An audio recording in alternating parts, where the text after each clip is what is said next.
Sure.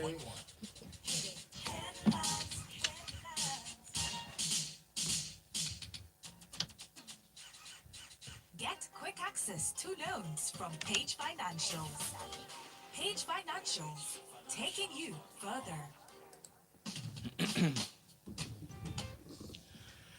A very good morning to you, Lagos, and the rest of the world. Thank you for joining us for this edition of Freshly Pressed 981. Now, Freshly Pressed, as the name implies, is news freshly pressed from Smooth Breakfast with Ayamiro Esse. And Valentine, oh, good morning. Good morning. It's made up of the major headlines from our newspapers today, and we usually have an analyst or two join us in the studio in the conversation to break through the details. And we'll have Wade Ahime, ably qualified to do this job.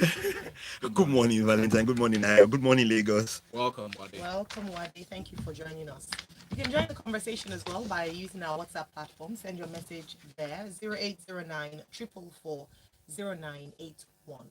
We're streaming live on YouTube, youtube.com. Search for Smooth 981 FM Lagos. All right, let's go. We have our first story here. Wade, cholera outbreak. Federal government inaugurates national response intervention punch. To be fair, reading this headline, Wade, and I'd like to get your thoughts on this. I was hoping that, okay, it had been inaugurated, they'd gone to work. But the first paragraph opens by saying it will soon, the federal government said it will soon, and that lost me. It will soon inaugurate National Environmental Sanitation Response Intervention to cholera outbreak in Kubwa, Abuja, which is currently the epicenter in the FCT. Let's paint a picture, shall we? According to facts and figures released on situation report from the NCDC, that's the Nigeria Center for Disease Control, released on August 10th, it indicates that a total number of 33,661 suspected cases, including 938 deaths in 22 states, and FCT. So we have a problem in our hands. This is a crisis. Yes, because the world is talking about COVID, hence, it's making more of a headline. However, if you look at the numbers that we're seeing of the cholera outbreak, just in a portion of the part of the ocean, it's cause for alarm. It's interesting to see that the response seems to be a bit slow, especially from the NCDC, bearing in mind that the control of cholera is a lot more, shall I say, effective and stronger than even for something like COVID because it's cleanliness. Please take us. It's really amazing. Why do I say that? 2 3 weeks ago, we spoke about cholera, the outbreak in Enugu State, where I think it was about 4 people or 7 people had died before then, and this was sometime early August, and 3 weeks down the line, they're just about to inaugurate the commission with 33,661 cases and 938 deaths in 22 states. The commissioner for health in Enugu State had said then that they were going to go on a campaign, educating people about cooking their foods properly, Yeah. proper hygiene and all. So I know COVID is still out there, but these are quick fixes that the NCDC can get one their departments to work out. So if we're still waiting to inaugurate the response team, it's a big shame. Not when you consider the fact that doctors are still on strike and they've been on strike for the last 3 weeks. Who is going to take care of these victims? Because of the strike of the doctors, we don't even know how the response to COVID is. Now we have cholera outbreak in 22 states, which is really it's disheartening. The response is not just slow, it's disappointing because these things have been on for the last 2 3 months, and we've been reporting about at least the news media has been reporting about cholera outbreaks in different states, and simple things that should be done, proper education, enlightenment campaigns. They've not even started all this, and just setting up the team now is, for me, not just a late response, but it's better late than never. I hope it will be done as quickly as possible, and those enlightenment campaigns will go out to the different states and the country as a whole, to also remember that there are other diseases that we must treat, irrespective of the fact that COVID is still alive. Thank you. And I think for our own enlightenment program here on Smooth FM, we ask that you kindly keep your environment clean. This is, boils down a lot to sanitation. Yeah. It can drastically reduce the incidence of cholera. Cholera. It can contain the outbreak. Like you mentioned, cook your food properly, keep your environment clean and neat and tidy. Ensure proper hygiene Yeah. around you. Wash your hands, watch the hands. fruits and things that you Yes, eat and things please like do that. all the time. All right, let's go. So Yinka says, let's all agree that once the federal government uses the line "will soon," it means nothing will be done. So until cholera outbreak or cholera breaks out in Aso Rock, trust me, nothing is going to be done. Don't worry, Yinka, we're not as pessimistic as you. We're looking forward to giving you updates as to the progress made by this committee. And let's move on to talking about health, still on health. Doctors insist on strike as court refuses federal government's request. This is a very interesting headline from the Guardian newspaper, bearing in mind that other newspapers, such as The Punch, report that the court has ordered the cessation of down your arms, go back to work. That's how they reported it. But if you look at the judgment of the judge John Tagema, who ordered the two parties locked in industrial disputes, that's members of NARD, the Nigerian Association of Resident Doctors, and the federal government, to suspend all forms of hostilities and maintain status quo. I know you're not a lawyer, but I don't know how to interpret this judgment. So what NARD have said is that to them, they were not served. They were not aware of the court proceeding. They were looking forward to the September 15th date, which was the first date of adjournment, so they didn't understand. But this has been described as an ex parte order. So I'd like you to break it down for us. What is really going on? They're saying they're not going back to work. That they're still going to be. They're still on strike. Federal government is not being quite open and transparent in their dealings with them. But I'd like to hear your thoughts on this. So we know that last week Monday the federal government went to court trying to stop the doctors' Yes. strike, and at that point in time there was the judge then put the case to September 15 for proper hearing, and a week later we get this judgment. So the question here, and I hope my legal friends outside and those listening who will contribute would ask, what is status quo? Is it status quo that the doctors should remain on strike? Status quo, continue what you were doing before this order came.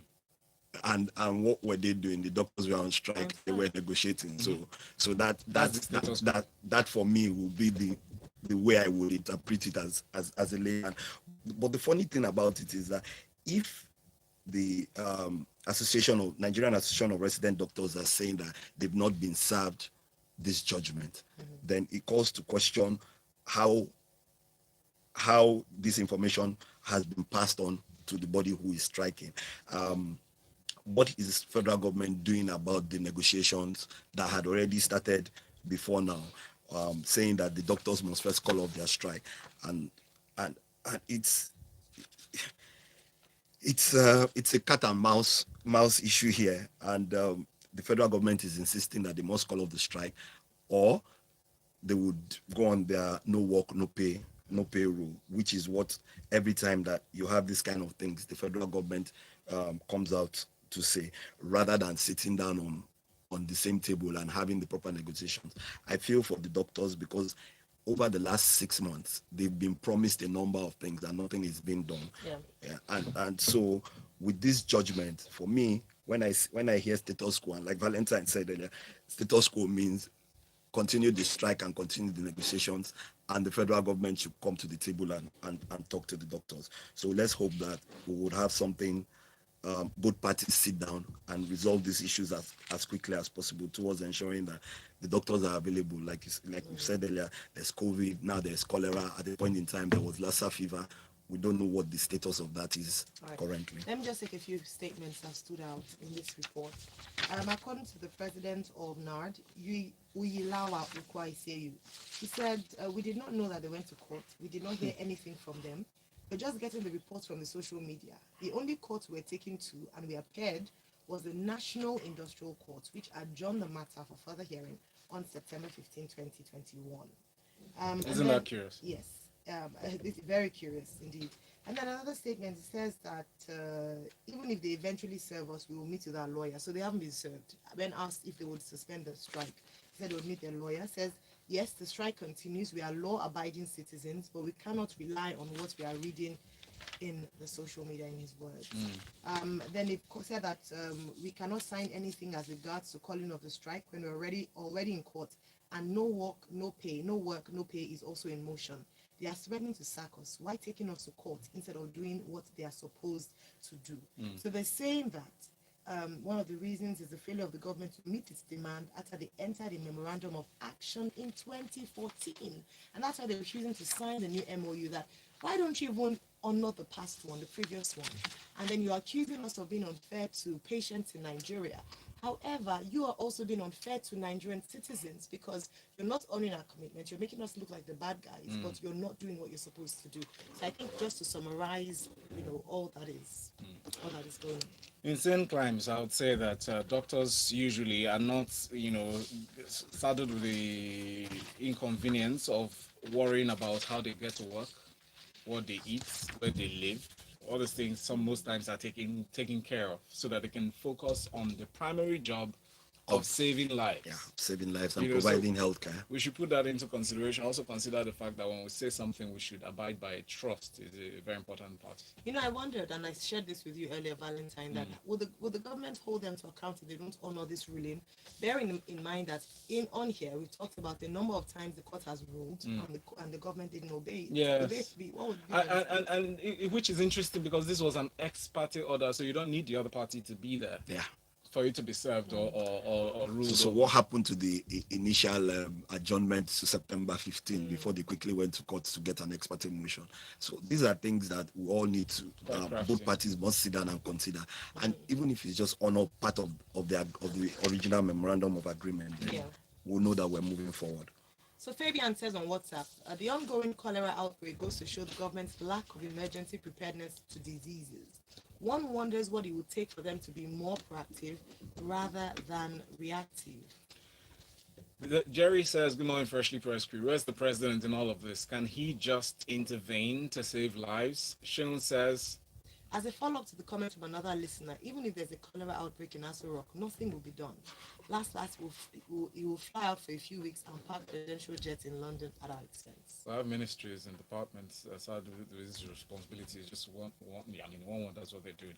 But Ian says, and with the doctors, 101%, and I hope we go into lockdown too, in addition to the doctors' strike, so that we will all die or resort to becoming our own doctors, since we don't have value for our doctors. Oh, wow, yeah, that's an insult. So how can it be so difficult for our leaders to make life a little more convenient for people who pay their dues? Come on now. SMH, this country, and yesterday we were talking about taxes. Yeah, tired. All right, let's move on to our other stories. All right, representatives amend Finance Act to include levies on carbonated drinks, which is interesting because this was mooted some years ago. Actually, a year ago was brought back into the conversation. 2 years before that, it was spoken about. It's been, randomly, brought back up. The Finance Act to include levies does not just preclude it to carbonated drinks, but also non-carbonated drinks, non-alcoholic drinks were said to be lumped in as well. There's a proposal of having 30% excise levy on alcoholic drinks. Keep in mind that customs itself charges an arm and a leg to these companies who bring in these products into the country. And that, in a sense, is way more than any tax anybody could imagine paying. So doesn't this amount to double taxation? That's one. Two, what are besides it, the reasons they are given here is that unhealthy practices, especially products like this that are inimical to the health of the citizens, in terms of alcohol and cigarettes and all that, tobacco. So these are conversations that will go on. Yes, we understand that metric, but in terms of what is already being taxed, these people, should that be contested in any way, or should it be allowed to pass freely? So, two things here. First and foremost, the government is trying to raise as much money as possible by adding additional taxes to this. But like you said, the customs charge an arm and a leg for these products that come in. There's already a huge tax on these things, alcohol, tobacco, generally. And then there's also a value-added tax for those who produce and supply to the market for this product. So how much taxation do you want to put on it. But the other part of it will be the health part. Are you trying to deter people from encouraging themselves in buying more and more of it? Are you trying to discourage the use of these products? And so when you discourage it, where's the money going to come from? That's another part, because it's the volume of sales that determine the amount of revenues that come in, especially when it relates to VAT and things like withholding tax. So there's so much tax already, because you go to the shops, the drinks are already taxed. You go to a restaurant, not only is the tax on the drink available, there's service charge tax, there's all forms of tax. But for me, what I see here, simple, is we need to get more monies available. We need to, two things, like I said, more money for the government, but also trying to discourage people from indulging themselves in this. Which of these two scenarios, right, or possible reasons, do you think is the primary concern of the government? The primary concern is the first one. Revenue. You want to raise revenue. Not discourage. No. Because when you see that body language these days, yes, is a revenue drive. Everything is about revenue. Coming out to say, oh, we are projecting this amount of money to customs. They've been the champions of that. Yeah. But 30%, last is us. Oh yes, it's the customer. It's the consumer that pays it. Yes, it's really the consumer. So already the prices of things are already skyrocketing because of exchange rates. But is this the right time to have these conversations? The right, Valentine, like I always say, the right time is. There's no money. Don't enjoy yourself. But you should also remember to suffer and smile. Suffering and smiling. Yeah. But you should also remember that the government too, we're all in the same position. There's no money. No, Since you mentioned we're all in the same position, let me just read George from Okuma. I wasn't going to read it. Your statement means that I have to read it. It says, you people do not talk about the iPhones and iPads that were dashed out at Yusuf Buhari's wedding. I don't know if you've done an event recently or where you were giving out these things. If you say we're all in the same boat, I don't think so. Nobody talk about that. Maybe the taxes on those had already been charged. Can we talk about Naira Marley's song being played at already? Oh really? Moral standards. Wow. Let's stay with us. We have more to come. We can. I hope it's in Grapevine. That way they're playing. Naira Marley on the baritons or the Shire states and all those communities. Imagine you know that those things are prohibited. They can play music, but what music? No, they can't what play kind of all music? types of music. No, that's the excuse. No, that justifies it. It's the song. Okay. So now it's gender specific. Right. We're back.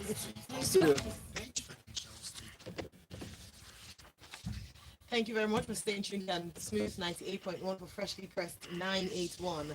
We go on to our next story. Before then, YouTube is, you can search for Smooth 98.1 to follow and read the comments.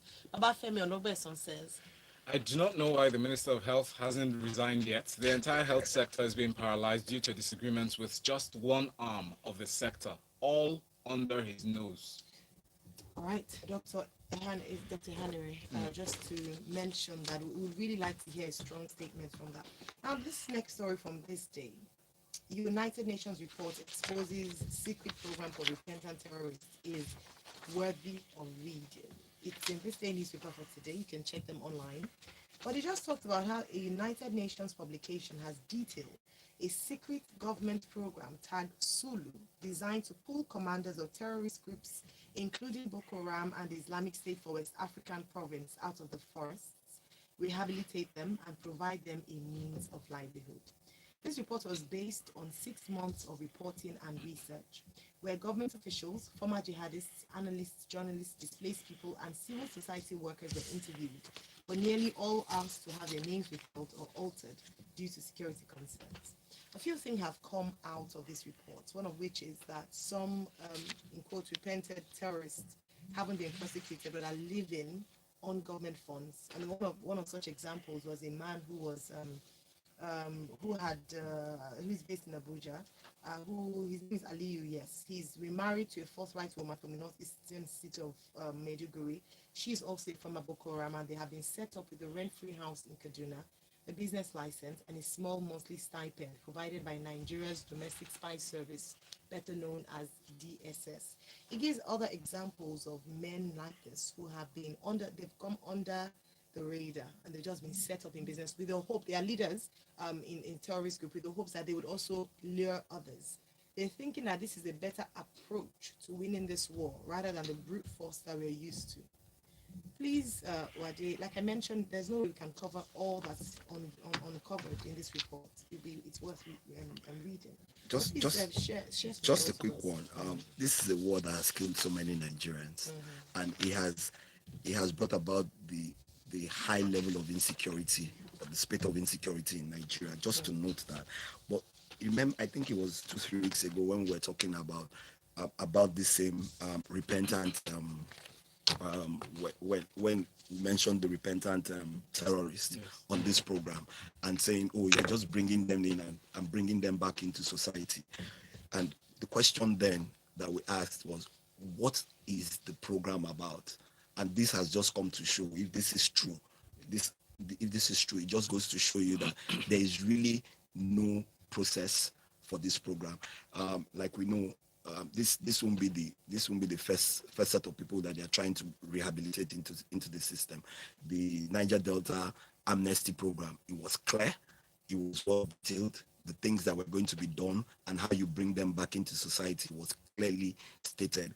And this is what we're saying here. Are you going to provide amnesty for those who you say are terrorists and just bring them and bring them into society? Can we just backtrack a little bit?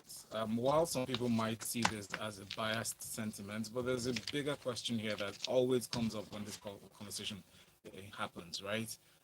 The Niger Delta militants had something they were asking for. What are Boko Haram terrorists asking for? Should terrorists be engaged with? The Niger Delta fighters they call themselves largely freedom fighters. They were calling for the emancipation of the Niger Delta region.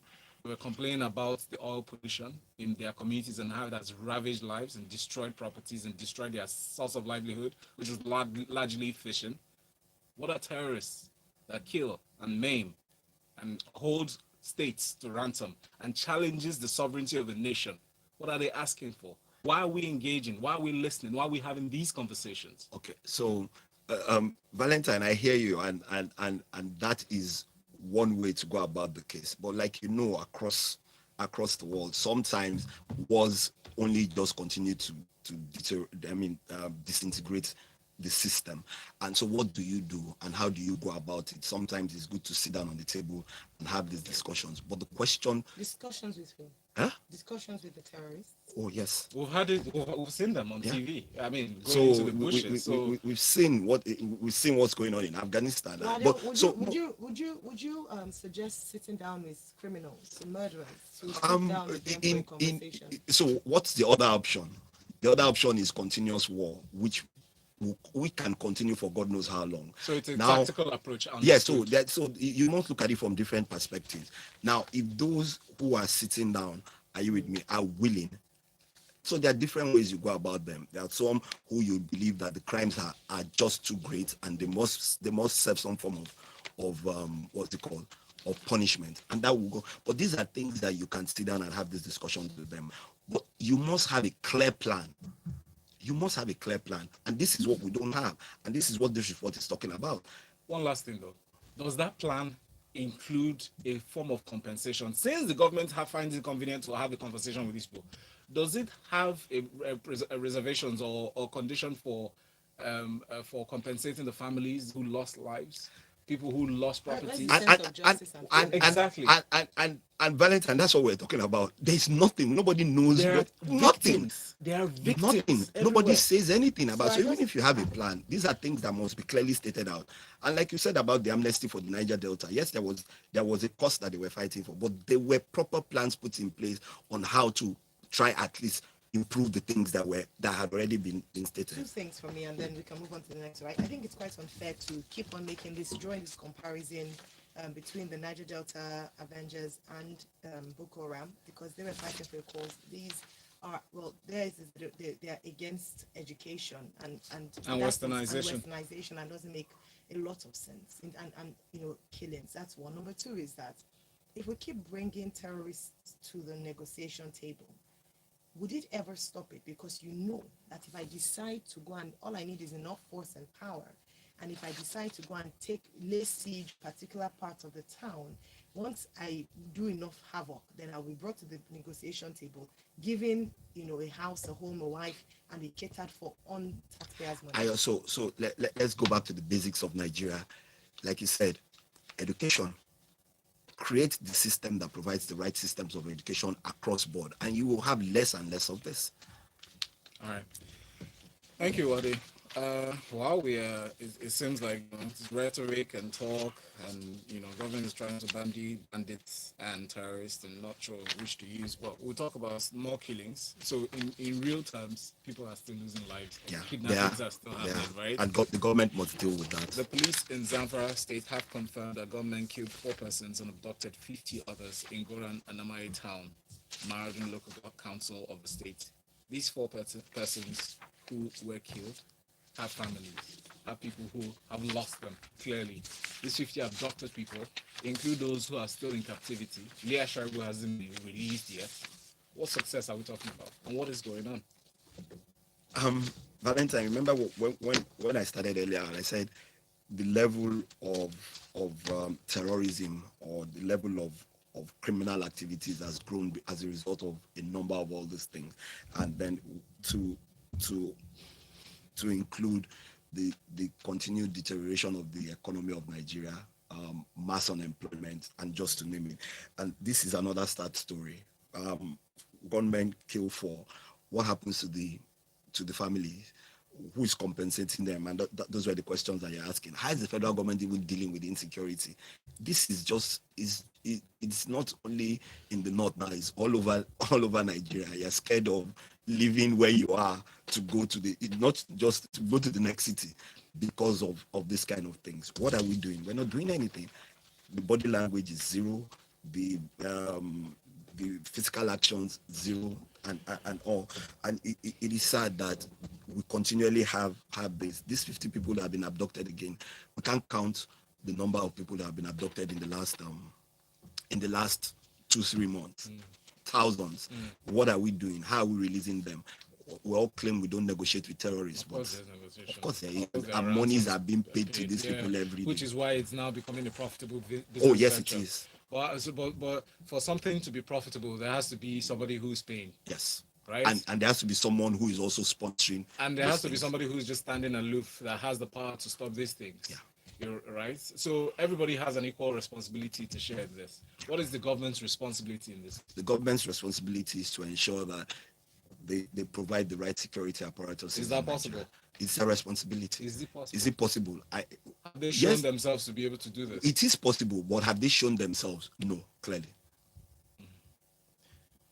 All we hear is just rhetorics every day. Amnesty International is speaking on these same issues, but regarding an IPOB member, the Global Rights Group, they've spoken about this. They told Nigerian police, kind of giving them an ultimatum to release one Gloria Okoli, who was arrested on allegation of being a member of the Eastern Security Network.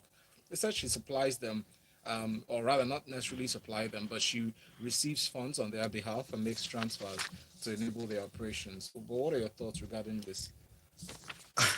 We're hearing of arrests. Police act very swiftly when it comes to these issues. And unfortunately, and causing divisive sentiments towards their body language towards the bandits as well.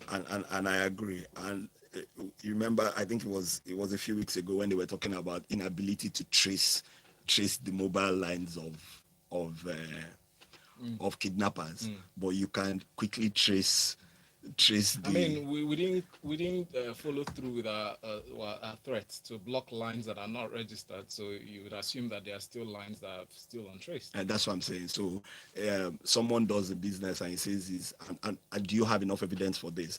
If you have enough evidence, are you with me? Why are you still holding her? You should charge her to court if there's any crime that has been committed, which is what Amnesty is talking about. You've detained the person for so long and you haven't charged the person to court. Thank you. Justice has to be seen to be. Yeah. Absolutely. And that's all we have. We can take this morning. A big thanks to you, Wade. We hope to continue this conversation in the next few minutes on Lagos Talks 981 Those comments we couldn't take at this time, we will take them then, as well as open the phone lines for conversations. Just to mention, we have here a report that Lagos begins phase 2 COVID-19 vaccination on August 25. We'll take these stories and more during Lagos Talks 981 station. Access to films from Page Financial. Page Financial, taking you further. Olakumi, I hope